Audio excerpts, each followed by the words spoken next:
So taking a circle,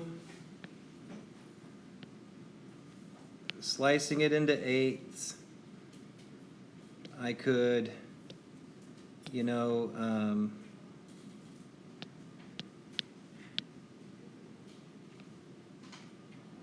pay attention to the bottom pieces like that.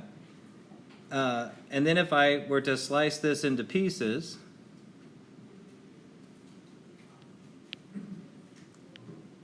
this would become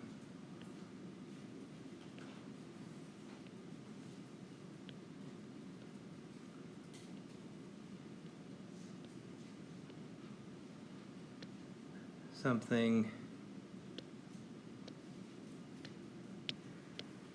like this for the bottom pieces.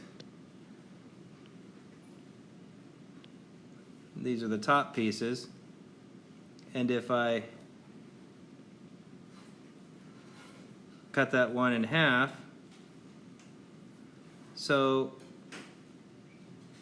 this is the radius, and this is half the circumference. All right.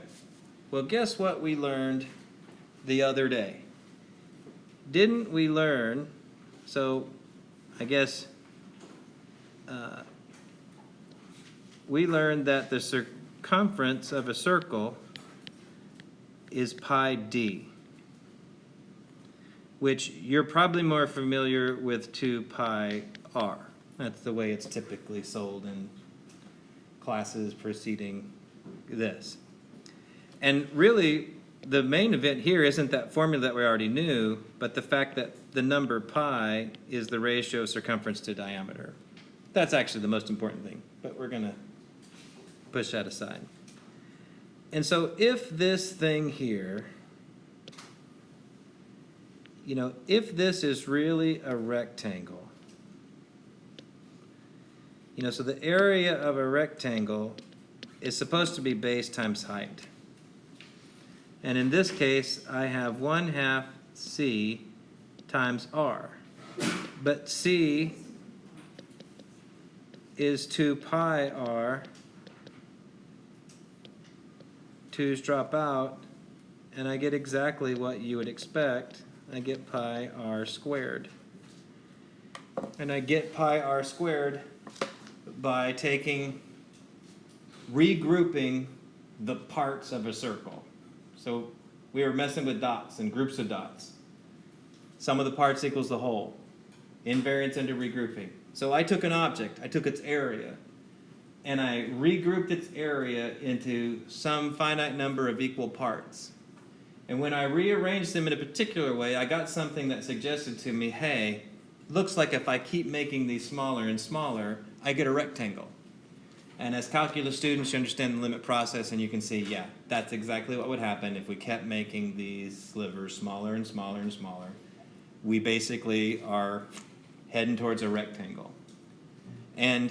But guess what? In reality, it's not really a rectangle because every one of the bottoms of those little slivers is literally a chunk of circumference.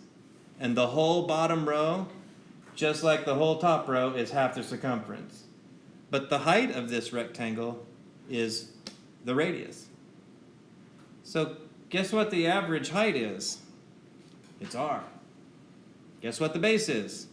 It's half the circumference. And so average height times base times height, gives me the area of a circle. Before today, you probably just knew the formula for the area of a circle, but you didn't know how it was built. It's very rare that I have a student who's ever done this construction before. Has anybody seen this before? Okay. It's rare. Almost no. I think I've had 1 or 2 in the last decade who are like, oh yeah, my 8th grade teacher did that. Yay for them. All right. But isn't that interesting?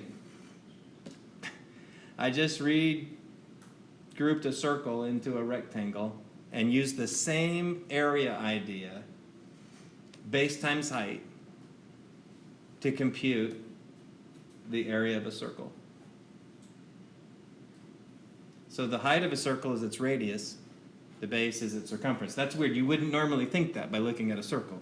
Oh, the circle is radius high. But it is.